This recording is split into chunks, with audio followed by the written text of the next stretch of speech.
वदे वासुदेवाय. आता 9 भगीरथ चरित्र आणि गंगावतरण. श्री शुकाचार्य म्हणतात, परीक्षिता, गंगेला आणण्याच्या इच्छेने अंशुमानाने पुष्कळ 9 वर्षापर्यंत घोर तपश्चर्या केली, परंतु त्यात त्याला यश आले नाही. कालांतराने त्याला मृत्यू आला. अंशुमानाचा पुत्र दिलीप याने सुद्धा तशीच तपश्चर्या केली, परंतु तोही असफल झाला. पुढे त्यालाही मृत्यू आला. दिलीपचा पुत्र भगीरथ, त्याने दीर्घकाळपर्यंत तपश्चर्या केली. त्याच्या तपश्चर्याने प्रसन्न होऊन गंगेने त्याला दर्शन दिले आणि म्हटले, मी तुला वर देण्यासाठी आले आहे. तेव्हा राजा भगीरथाने अतिशय नम्रपणे आपले मनोगत प्रगट केले की आपण मृत्यू लोकात चालावे. गंगा म्हणाली, त्यावेळी मी स्वर्गातून पृथ्वीवर पडेल, त्यावेळी माझा वेग धारण करणारा कोणीतरी असला पाहिजे. भगीरथा, असे न झाल्यास मी पृथ्वी फोडून रसातळात पोहोचेन. याखेरीज लोक आपली पापे माझ्यामध्ये धुतील, यासाठी सुद्धा मी पृथ्वीवर येणार नाही, कारण मग मी ती पापे कुठे धुणार? भगीरथा, याविषयी तू विचार कर. भगीरथ म्हणाला, सत्पुरुष, संन्यासी, शांत, ब्रह्मनिष्ठ आणि लोकांना पवित्र करणारे सज्जन आपल्या अंगस्पर्शाने तुझी पापे नष्ट करतील, कारण त्यांच्यामध्ये पाप नाहीसे करणारे भगवान निवास करतात. सर्व प्राण्यांचा आत्मा असणारे रुद्रदेव तुझा वेग धारण करतील, कारण ज्याप्रमाणे वस्त्र सुताने ओतप्रोत भरलेले असते, त्याचप्रमाणे हे सर्व विश्व भगवान रुद्रांमध्ये ओतप्रोत आहे. परीक्षिता, गंगेला असे सांगून भगीरथाने तपश्चर्याने भगवान शंकरांना प्रसन्न करून घेतले. थोड्याच दिवसात महादेव त्यांच्यावर प्रसन्न झाले. संपूर्ण विश्वाचे कल्याण करणाऱ्या शंकरांनी तथास्तु असे म्हणून राजाच्या प्रार्थनेचा स्वीकार केला. नंतर भगवंतांच्या चरणांच्या स्पर्शाने जिचे पाणी पवित्र आहे अशा गंगेवर दक्ष राहून मस्तकावर धारण केले. यानंतर राजा श्री भगीरथ जेथे त्याच्या पितरांची शरीरे राखेचे ढीग होऊन पडली होती, तेथे जगाला पवित्र करणाऱ्या गंगेला घेऊन गेला.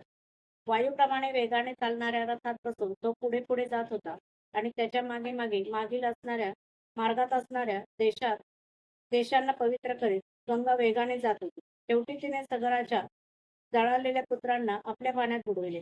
जशी सगराचे पुत्र ऋषीच्या शापाने भस्म झाले होते, तरी सुद्धा केवळ शरीराच्या राखेची गंगाजलाचा स्पर्श होता स्वर्गात गेले.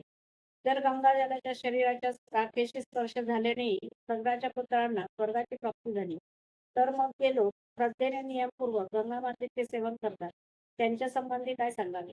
मी गंगेच्या महिम्यासंबंधी जे काही सांगितले त्यामध्ये आश्चर्य करण्यासारखे काही नाही, कारण ती भगवंतांच्या चरण कमलापासून निघाली आहे. ज्या चरणांचे श्रद्धेने चिंतन करून मुनी पवित्र होऊन तिन्ही गुणांचे कठीण बंधन तोडून ताबडतोब भगवत स्वरूप होतात, तर मग गंगा संसार बंधन तोडून टाकेल, यात काय आश्चर्य आहे? भगीरथाचा पुत्र होता कृताचा नाभ. पूर्वी कथन केलेल्या नाभापेक्षा हा वेगळा आहे.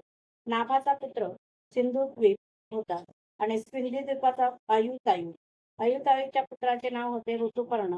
तो नलाचा मित्र होता. त्याने नलाला फासा फेकण्याच्या विद्येचे रहस्य सांगितले होते आणि त्याच्या बदल्यात त्याच्याकडून अश्वविद्या शिकून घेतली होती. ऋतुपर्णाचा पुत्र सर्वकाम.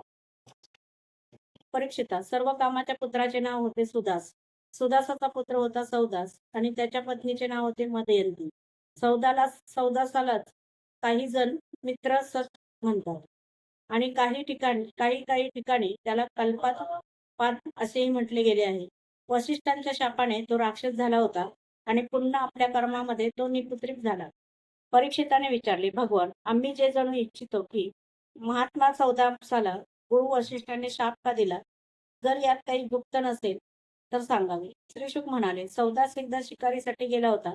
तेथे त्याने एका राक्षसाला मारले आणि त्याच्या भावाला सोडून दिले. त्याने भावाच्या मृत्यूचा बदला घेण्यासाठी आचार्याचे रूप घेऊन तो त्यांच्या घरी गेला. एक दिवस भोजनामध्ये जेव्हा गुरु वशिष्ठ राजाच्या घरी आले, तेव्हा त्याने मनुष्याचे मांस शिजवून त्यांना वाढले. भगवान वशिष्ठांनी अभक्ष्य मांस वाढताना पाहून रागावून राजाला झटकन शाप दिला की या कृत्यामुळे तू राक्षस होती. हे राक्षसाचे काम आहे असे त्यांना समजले. तेव्हा त्यांनी तो शाप फक्त 12 वर्षापुरताच ठेवला. त्यावेळी सौदास सुद्धा आपल्या ओंजळीत पाणी घेऊन गुरु वशिष्ठांना शाप देण्यासाठी उद्युक्त झाला, परंतु मदयंतीने त्याला अडवले. तेव्हा सौदासाने दिशा, आकाश आणि पृथ्वी ही सर्व जीवमय आहेत असा विचार करून ते शापजल आपल्या पायांवर टाकले. म्हणूनच त्याचे नाव मित्रसह असे पडले. त्या पाण्यामुळे त्याचे पाय काळे झाले होते, म्हणून त्याचे नाव कल्मषपाद असेही पडले. आता तो राक्षस झाला होता. राक्षस झालेल्या कल्मषपादाने एके दिवशी एका वनवासी ब्राह्मण दाम्पत्याला एकांतात असताना पाहिले. कल्पाशपादाला भूक लागली होती म्हणून त्याने ब्राह्मणाला पकडले. ब्राह्मण पत्नीची कामना पूर्ण झाली नव्हती. ती म्हणाली, राजा तू राक्षस नाही, महाराणी मदयंतीचा पती आणि इक्ष्वाकू वंशाचा वीर महारथी आहेस. असा अधर्म करू नकोस.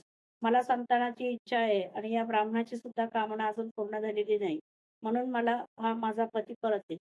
हे मनुष्य शरीर जीवाला धर्म, अर्थ, काम आणि मोक्ष अशा चारही पुरुषार्थाची प्राप्ती करून देणारे आहे. म्हणून हे वीरा, शरीराची हत्या करणे म्हणजे सर्व पुरुषार्थाची हत्या करणे असे म्हटले जाते. शिवाय हा ब्राह्मण विद्वान आहे, तपश्चर्या, शील इत्यादी गुणांनी संपन्न आहे. जो सर्व पदार्थामध्ये असूनही त्यांच्या वेगवेगळ्या गुणांमुळे लपून राहिलेला आहे, त्या पुरुषोत्तम परब्रह्माची सर्व प्राण्यांच्या आत्म्याच्या रूपामध्ये ही आराधना करू शकतो.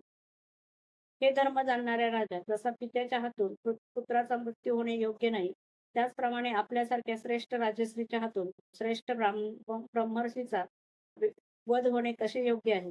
तू सन्माननीय आहेस, असे असता तू परोपकारी, निरपराध, वैदिक आणि ब्रह्मवादी ब्राह्मणाचा गायीचा वध करावा तसा वध करणे कसे योग्य आहे.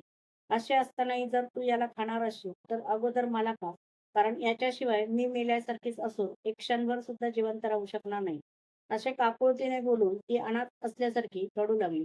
परंतु शापाने मूढ झाल्यामुळे सौदासाने वाघाने एखाद्या पशुला खावे त्याप्रमाणे त्या ब्राह्मणाला खाऊन टाकले. ब्राह्मण पत्नीने गर्भाधानास उद्युक्त झालेल्या पतीला राक्षसाने खाल्लेले पाहून तिला अतिशय शोक झाला. तिने संतापून राजाला शाप दिला. अरे पाप्या, मी काम पीडित असताना तू माझ्या पतीला खाल्लेस, म्हणून मूर्खा, तू जेव्हा स्त्री बरोबर संग करण्यास जाशील तेव्हा तुझाही मृत्यू होईल. ही गोष्ट मी तुझ्या निदर्शनास आणते. अशा प्रकारे मित्र सहाला शाप देऊन पतिलोकात जाऊन इच्छिणारी ब्राह्मण पत्नी आपल्या पतीच्या अस्थींनी धगधगणाऱ्या चितेत उडी घेऊन स्वतः सती गेली. 12 वर्षानंतर राजा शापातून मुक्त झाला. जेव्हा तो संग करण्यासाठी पत्नीजवळ गेला तेव्हा तिने त्याला अडविले, कारण तिला त्या ब्राह्मण पत्नीने दिलेला शाप ठाऊक होता. यानंतर त्याने स्त्री सुखाचा त्याग केला. अशा प्रकारे आपल्याच कर्माने तो निपुत्रित झाला. नंतर त्याच्या सांगण्यावरून वसिष्ठांनी मदयंतीच्या ठिकाणी गर्भाधान केले. मदयंतीने 7 वर्षापर्यंत गर्भधारण केला, परंतु तो जन्माला आला नाही. तेव्हा वसिष्ठांनी दगडाने तिच्या पोटावर अपघात केला, त्यामुळे तो जन्माला आला. तोच अस्मात दगडाच्या आघाताने उत्पन्न झाल्यामुळे त्याचे अश्मक नाव ठेवले. अश्मकापासून मुलकाचा जन्म झाला. परशुराम जेव्हा पृथ्वीला निक्षत्रिय करीत होते तेव्हा स्त्रियांनी याला लपवून ठेवले होते, म्हणून त्याचे नाव नारी कवच असे पडले. त्याला मूलक यासाठी म्हणतात की पृथ्वी क्षत्रियहीन झाल्यानंतर तो वंशाचा मूळ प्रवर्तक बनला. मूलकाचा पुत्र दशरथ, दशरथाचा एडवीळ आणि एडवीळाचा विश्वासहाचा पुत्र चक्रवर्ती खडवांग झाला. युद्धामध्ये त्याला कोणी जिंकू शकत नव्हता. देवतांनी प्रार्थना केल्यावरून त्याने दैत्यांचा वध केला होता. देवतांकडून त्याला जेव्हा समजले की आपले आयुष्य फक्त 2 घटकात शिल्लक आहे, तेव्हा तो आपल्या राजधानीकडे परत आला आणि आपले मन त्याने भगवंतांच्या ठिकाणी स्थिर केले. तो मनातल्या मनात विचार करू लागला की माझ्या कुलाची इष्टदेवता ब्राह्मण आहे, त्यांच्यापेक्षा अधिक माझ्या प्राणावरही प्रेम नाही. पत्नी, पुत्र, लक्ष्मी, राज्य आणि पृथ्वी सुद्धा मला त्यांच्या इतकी प्रिय वाटत नाही. लहानपणी सुद्धा माझे मन अधर्माकडे कधी गेले नाही. पवित्र कीर्ती भगवंतांच्या व्यतिरिक्त मी आणखी कोणतीही वस्तू कुठे पाहिली नाही. तिन्ही लोकांचे स्वामी असलेल्या देवतांनी मला कोणताही वर मागण्यास सांगितले, परंतु मी त्या भोगांची अजिबात लालसा धरली नाही, कारण सर्व प्राण्यांचे जीवनदाते श्रीहरी यांच्या भक्तीमध्येच मी मग्न होऊन राहिलो होतो. ज्या देवतांची इंद्रिय आणि मने विषयांमध्ये भटकत असतात त्या देवता सत्वगुण प्रधान असून सुद्धा आपल्या हृदयात विराजमान सदैव प्रियतमाच्या रूपाने राहणाऱ्या आपल्या आत्मस्वरूप भगवंतांना ओळखत नाहीत, तर मग जे रजोगुणी आणि तमोगुणी आहेत ते कसे जाणू शकतील. ईश्वराच्या मायेचा खेळ असणाऱ्या गंधर्व नगरांसारख्या या विषयांना मी सोडून देत आहे, कारण अज्ञानानेच हे चित्तात जाऊन बसले होते. आता जग उत्पन्न करणाऱ्या भगवंतांच्या भक्तीमध्ये लीन होऊन मी त्यांनाच शरण जात आहे.